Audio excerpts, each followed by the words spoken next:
नमस्कार, welcome to my channel. मैं हूं मनीषा। दोस्तों, आज के वीडियो में हम जानेंगे कि सोमवार का व्रत हमें कैसे रखना चाहिए। सोमवार व्रत का शुरुआत जो होता है उसे हमें कब से शुरू करना चाहिए, कितने सोमवार के व्रत हमें करने चाहिए, व्रत के दिन हमें क्या फलाहार या फिर क्या भोजन ग्रहण करना चाहिए। साथ में हम आपको ये भी बताएंगे कि उस दिन हमें किस देवी देवता की पूजा करनी चाहिए, कौन से मंत्र जप करने चाहिए, कौन सा पाठ करना चाहिए, व्यापन विधि आपको कैसे करनी चाहिए, किसको भोजन कराना चाहिए, क्या-क्या चीजें आपको दान देनी चाहिए। ये सभी महत्वपूर्ण जानकारी आज के इस वीडियो में हम आपके साथ शेयर करेंगे।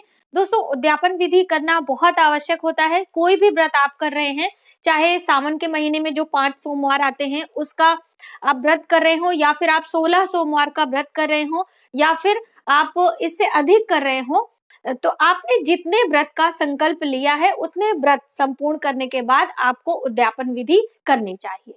तो चलिए वीडियो की शुरुआत करते हैं। दोस्तों, यदि आप हमारे चैनल पर पहली बार आए हैं तो चैनल को सब्सक्राइब जरूर करें। सब्सक्राइब करने के लिए बेल आइकन को प्रेस करें, जिससे हमारे वीडियो की नोटिफिकेशन आपको सबसे पहले प्राप्त हो। दोस्तों, पहले हम जानेंगे कि सोमवार का व्रत हमें कब शुरू करना चाहिए। तो सोमवार का व्रत आपको हमेशा शुक्ल पक्ष से शुरू करना चाहिए। किसी भी महीने की शुक्ल पक्ष की से ये शुरुआत करें और लगातार आप जितने व्रत का संकल्प लेना चाहें कर सकते हैं। लेकिन जैसे कि ये सोमवार का व्रत हम चंद्र देवता का पूजन करते हैं इस दिन, और चंद्र देव का जो अंक होता है वो 2 होता है। तो सम की संख्या में आपको व्रत रखना चाहिए। जैसे सभी व्रत में हम विषम की संख्या रखते हैं, इसमें सम की संख्या, जैसे कि आप 4 रखें, 6 रखें, 10 रखें, इस तरह से आप सम की संख्या में व्रत रखें और उसी का संकल्प आपको लेना चाहिए। और जब आपका व्रत संपूर्ण हो जाए, आपको उद्यापन विधि जरूर करनी चाहिए। तो ये तो व्रत की शुरुआत हो गई। और सावन के महीने से जब आप शुरू करते हैं तो वो ज्यादा शुभ माना जाता है। जैसे सावन में भगवान शिव की पूजा पूरे महीने की जाती है, और उसी समय से यदि आप सोमवार व्रत की शुरुआत करना चाहते हैं तो भी कर सकते हैं। वैसे आप अभी जैसे मार्गशीर्ष का महीना है, यदि आप इसमें व्रत करना चाहते हैं तो बिल्कुल कर सकते हैं। बहुत सारे लोग ये भी पूछते हैं कि जैसे कि पुरुषोत्तम मास अभी लगा हुआ था, तो क्या हमें नए व्रत की शुरुआत करनी चाहिए? बिल्कुल आप कर सकते हैं। पुरुषोत्तम मास का अलग अलग प्रभाव होता है, जैसे लेकिन इस बार का जो पुरुषोत्तम मास था, इसमें ऐसा कोई आपको मना नहीं है, आप व्रत कर सकते हैं। इस तरह से आप व्रत करें। और इस दिन हमें किस देवी देवता का पूजन करना चाहिए ये भी जाने। तो इस दिन आपको चंद्र देवता का पूजन करना चाहिए, और साथ में भगवान भोलेनाथ का। तो भगवान भोलेनाथ का जब हम पूजन करते हैं तो उसके मस्तक पर चंद्र देवता विराजमान रहते हैं, और उनकी पूजन से सभी देवताओं की पूजा हो जाती है।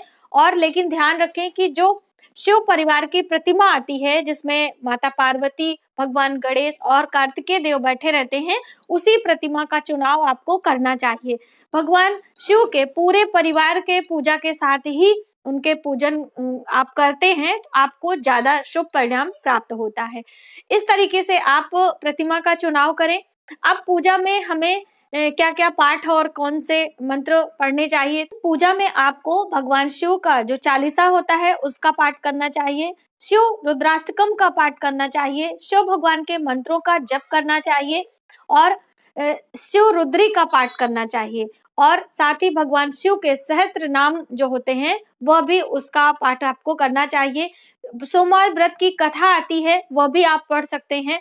इस तरीके से ये सभी चीजें आप अपने श्रद्धा और समय के अनुसार, कोई भी कार्य बहुत जल्दबाजी में आप ना करें, बहुत ही आराम से विनम्र भाव से श्रद्धा पूर्वक आपको कोई भी पूजा पाठ करना चाहिए। तो पूजा कब करनी है, बहुत सारे लोगों का ये भी प्रश्न होता है कि हम सुबह करें कि शाम करें। तो कभी भी किसी भी देवी देवता का व्रत अनुष्ठान आप कर रहे हैं तो सुबह सवेरे स्नान ध्यान करने के बाद उस व्रत से संबंधित आपको वस्त्र धारण करने चाहिए। जैसे भगवान शिव का व्रत कर रहे हैं तो आपको हल्के गुलाबी रंग के, हल्के क्रीम कलर के, यानी कि हल्के रंग के वस्त्र धारण करने चाहिए। और फिर उसी समय सुबह सवेरे ही भगवान के व्रत का आपको संकल्प लेना है और पूजा करना है पंचोपचार विधि से। और उसके बाद आप यदि कहीं किसी कार्य में जाना चाहते हैं तो जा सकते हैं, नहीं तो विधिवत तरीके से भी बैठ के आप पूजन कर सकते हैं। समय का अभाव होने के कारण आप संध्या के समय भी पूजन कर सकते हैं। जैसे कि शिव भगवान का व्रत है और इसमें हम चंद्र देवता का पूजन करते हैं, तो संध्या के समय जब चंद्र का उदय हो जाता है, उस समय भी आप बैठकर यदि भगवान शिव का पूजन अर्चन करते हैं तो आपको विशेष कृपा प्राप्त होती है भगवान भोलेनाथ की। तो इस तरह से करें। और व्रत में आपको संध्या के समय चंद्र देवता को अर्घ देना चाहिए और भगवान शिव का अभिषेक भी करना चाहिए। तो आप यह अभिषेक स्वयं से भी कर सकते हैं या फिर आप शिव मंदिर जाकर, शिवालय जाकर वहां पर कच्चे दूध और थोड़े से मिश्री उसमें डाल लें और जल मिश्रित करके आप स्वयं से भी शिव मंत्रों का जप करते हुए आप भगवान शिव को जलाभिषेक करें। भगवान शिव को जलाभिषेक बहुत ही प्रिय होता है, तो इसलिए सोमवार के दिन हो या फिर अन्य किसी दिनों में भी यदि आप मानसिक चीजों से परेशान हैं, बहुत सारे लोगों को क्या होता है कि रात में निद्रा नहीं आती है, अनिद्रा के शिकार होते हैं, या फिर आपको कोई मानसिक पीड़ा है, आपका मन हमेशा दुखी रहता है, आपका मन हमेशा रोने को करता रहता है, आपका मन किसी से बात करने को नहीं करता है, तो भी आप सोमवार का व्रत कर सकते हैं। यदि व्रत करने में असमर्थ है तो आप प्रतिदिन सुबह सवेरे स्नान ध्यान करने के बाद सर्वप्रथम शिवालय जाएं, किसी भी शिवालय अपने घर के आसपास, और वहां पर भगवान शिव को शुद्ध साफ जल ही आप उन्हें अर्पित करते हैं एक लय में। जब भी हम शिव का अभिषेक करते हैं तो एक लय में ही हमें वो चीज करनी चाहिए। आप उस समय चांदी के बर्तन ले सकते हैं, चांदी के पात्र से शिव का जलाभिषेक करना बहुत ही शुभ माना जाता है। आप हो सके तो उसमें कच्चा दूध भी मिला लें, तो जैसे आपको सुविधा हो, लेकिन शिव मंदिर जाके आप थोड़ी देर वहां पर बैठे और भगवान शिव के मंत्रों का जप करते हैं तो आपको मानसिक रूप से बहुत ज्यादा शांति मिलती है। तो ये आप क्रिया करना शुरू कर दें। और उस दिन आप व्रत करें या ना करें ये बहुत आवश्यक नहीं है, लेकिन आप नियमानुसार यह कार्य करें और इससे भी आपको बहुत लाभ मिलता है। दोस्तों, जब भी आप कोई अनुष्ठान या कुछ करते हैं तो आप व्रत रखें या ना रखें, जैसे इस व्रत में नमक नहीं खाया जाता है, नमक का सेवन शिव भगवान के व्रत में ना करके मीठा आहार ग्रहण करते हैं संध्या के समय, एक समय, दिन भर नहीं। दिन भर आप जल और फल पे रह सकते हैं, फलाहार की जो वस्तुएं होती हैं उसे आप ग्रहण कर सकते हैं। और रात्रि में जब पूजन कर लें, चंद्र को अर्घ दे लें, तब आप एक अन्न जैसे कि आप दलिया ले सकते हैं, मालपुए बना सकते हैं या मीठे पुए बना सकते हैं या फिर हलवा पूरी बना सकते हैं। इस तरह से एक ही अनाज का सेवन आपको करना चाहिए। तो अब बहुत सारे लोगों का क्वेश्चन होता है कि हमें जो है शुगर है या फिर डायबिटिक पेशेंट है, तो आप कैसे ये सभी मीठा आहार आप नहीं ले सकते हैं। तो आप बिल्कुल परेशान ना हो, आप व्रत ना करें, उस दिन सात्विक आहार ग्रहण करें। कहने का अर्थ है कि लहसुन प्याज का त्याग करें और साधारण जैसे आप प्रतिदिन भोजन करते हैं उसी तरह से भोजन करें। नियमानुसार आप पूजन करें, भगवान शिव के मंत्रों का जप करें।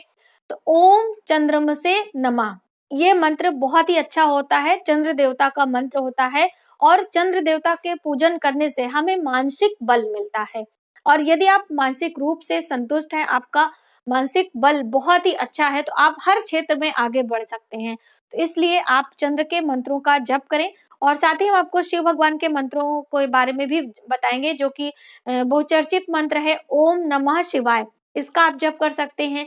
या फिर दोस्तों आप महामृत्युंजय का भी जप कर सकते हैं। और ये सभी जप आप जो है रुद्राक्ष की माला से करें तो अति उत्तम माना जाता है। मंत्र का जप कैसे करना चाहिए, मंत्रों का उच्चारण हमें कैसे करना है, वह सभी जानकारी मैंने आपको पहले से ही दी है। तो आप वह वीडियो अगर देखना चाहते हैं तो जरूर देखें। तो भगवान शिव के पूजन में कौन कौन से पुष्प अर्पित करने चाहिए और भी क्या चीजें, तो शिव को सफेद पुष्प बहुत ही प्रिय है और सफेद चंदन, जो सुगंधित चंदन होता है, लाल चंदन, तो उसी तरह से सफेद चंदन मार्केट में आता है। आप सफेद चंदन से भगवान शिव को, यदि पुरुष भाई हैं तो शिवलिंग पर त्रिपुंड बनाना चाहिए, बहुत ही शुभकारी होता है। और आप शिव को चंदन अर्पित करें। साथ ही भगवान शिव को बिल्व पत्र बहुत ही प्रिय होता है, तो बिल्व पत्र अर्पित करने के तरीके भी होते हैं। जो बिल्व पत्र का चिकना वाला भाग होता है उसे आपको नीचे की तरफ रखना है और जो खुरदरा जहाँ पे धारियां बनी होती हैं उस भाग को ऊपर रखना होता है। चित्र में आप देख सकते हैं, इस तरह से आप बिलपत्र चढ़ाएं। यदि आपकी कोई खास मनोकामना है तो इस बिलपत्र का एक बहुत अच्छा प्रयोग होता है, आप यह करें, इससे आपकी मनोकामना जरूर पूर्ण होगी।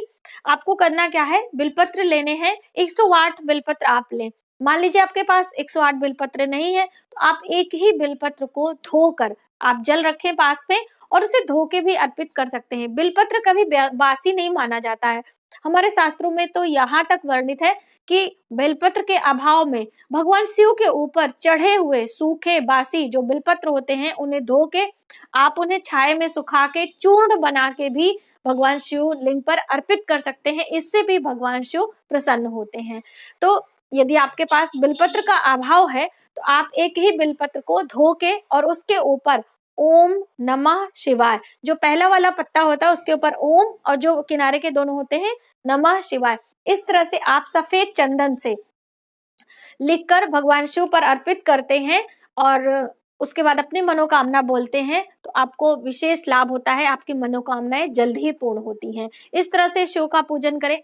और शिव के पूजन में कपूर की आरती जरूर करनी चाहिए। जैसे भगवान शिव का जलाभिषेक, जो व्रत नहीं रख रहे हैं उनके लिए भी हम साथ में बता रहे हैं कि यदि आप व्रत नहीं रख पा रहे हैं तो सुबह सवेरे आप शिवालय जाके जलाभिषेक करें और संध्या के समय एक घी का दीपक प्रज्वलित करें।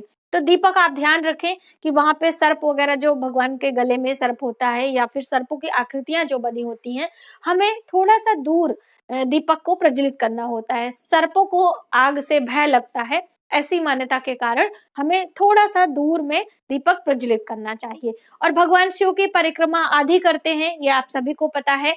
और पूरी परिक्रमा भगवान गणेश ने की थी शिव पार्वती की, तभी से ये मान्यता आई है कि हमें भगवान शिव की आधी ही परिक्रमा करनी चाहिए। और शिव की जो जलहरी होती है, जहाँ से जल निकासित होता है, जिसे अर्घा बोलते हैं, उसे कभी भी लांघना नहीं चाहिए, बहुत ही अशुभ होता है।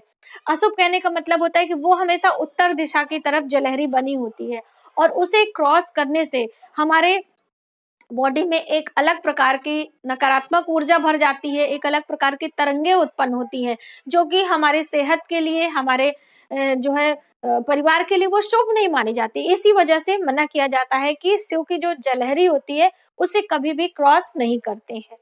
तो इस तरह से आप इन छोटी छोटी बातों का हमेशा ध्यान रखें जब भी शिव मंदिर जाएं और भगवान शिव की पूजा करें। अब हम बात करेंगे दोस्तों कि मान लीजिए आपका व्रत संपूर्ण हो गया, आप उद्यापन कर रहे हैं, तो किसे भोजन कराएं? इस व्रत में आपको ब्राह्मणों को और अथवा बालकों को भोजन कराना चाहिए अपने यथा सामर्थ्य के अनुसार। जैसे मैंने बताया कि सम की संख्या में आप 4 बालकों को, 8 बालकों को, 16 बालकों को इस तरह से खिला सकते हैं। और भोजन में आप पहले मीठा आहार दें उन्हें भोजन करने को, उसके बाद सभी भोजन, जैसे बहुत सारे लोग पूछते हैं ना कि उद्यापन विधि में हम कौन से भोजन उन्हें ग्रहण कराएं, तो आप सभी प्रकार के भोजन उन्हें खिला सकते हैं बजाय लहसुन प्याज के। कहने का अर्थ है कि भगवान के पूजा में, उद्यापन में कभी भी आपको तामसिक चीजों का इस्तेमाल नहीं करना चाहिए, लहसुन प्याज का निषेध होता है। तो बस इस छोटी सी बात का ध्यान रखते हुए आप अपने घर में भगवान शिव का पूजन करें और उनका उद्यापन करें। उद्यापन में आपको जो चीजें दान देनी है वह आपको एक रेशमी कपड़ा लेना चाहिए सफेद, और उसमें चावल रखें, कुछ चांदी की वस्तुएं रखें, चाहे आप चांदी का पात्र बर्तन रख सकते हैं या फिर चांदी का सिक्का रख सकते हैं, सफेद चंदन, सफेद माला फूल, और भगवान शिव के लिए भोग आप सफेद दूध से बनी मिठाइयां रख लें या फिर आप कच्चा दूध भी रख सकते हैं, और शक्कर यानी कि चीनी, ये सभी चीजें आप एक साथ रखें। और जितनी आपकी सामर्थ्य हो, कोई जरूरी नहीं है, आप जैसे सवया लगा के हम दान करते हैं तो 1.25 पाव रख सकते हैं, 1.25 किलो, 5.25 किलो, 11.25 किलो, इस तरह से सवा करते हुए आप वो सभी वस्तुएं रखें। और जैसे आप प्रतिदिन पूजन अर्चन करते हैं उसी तरह पूजन अर्चन करें। उसके बाद भगवान का जब पूजा आरती हो जाए तब आप ब्राह्मणों को और बच्चों को भोजन कराएं और उसके बाद वह सभी चीजें आप शिवालय जाके वहां पे दान कर सकते हैं। इस तरह से व्रत का उद्यापन विधि आपका संपूर्ण माना जाता है। और दोस्तों, जिस दिन आप उद्यापन करें, अपने परिवार के जो भी आपके कुल परिवार के लोग हैं सबको एकत्र जरूर करें और सभी बड़े बुजुर्गों का आशीर्वाद लेना चाहिए। बच्चों को कुछ दक्षिणा अवश्य देनी चाहिए, घर के बच्चों को। तो इस तरह से कोई भी व्रत का उद्यापन कर रहे हैं तो आपके जो कुटुंब परिवार के लोग होते हैं उन्हें आप जरूर साथ में रखें। उसके बाद अपने बड़े बुजुर्गों का आशीर्वाद ले, अपने पितरों का आशीर्वाद लेना चाहिए। तो आज की वीडियो में इतना ही। यदि हमारी जानकारी आपको थोड़ी सी भी हेल्पफुल लगे तो प्लीज हमारी वीडियो को लाइक करें, शेयर करें, सब्सक्राइब जरूर करें न्यू वीडियोस के लिए। Thank you.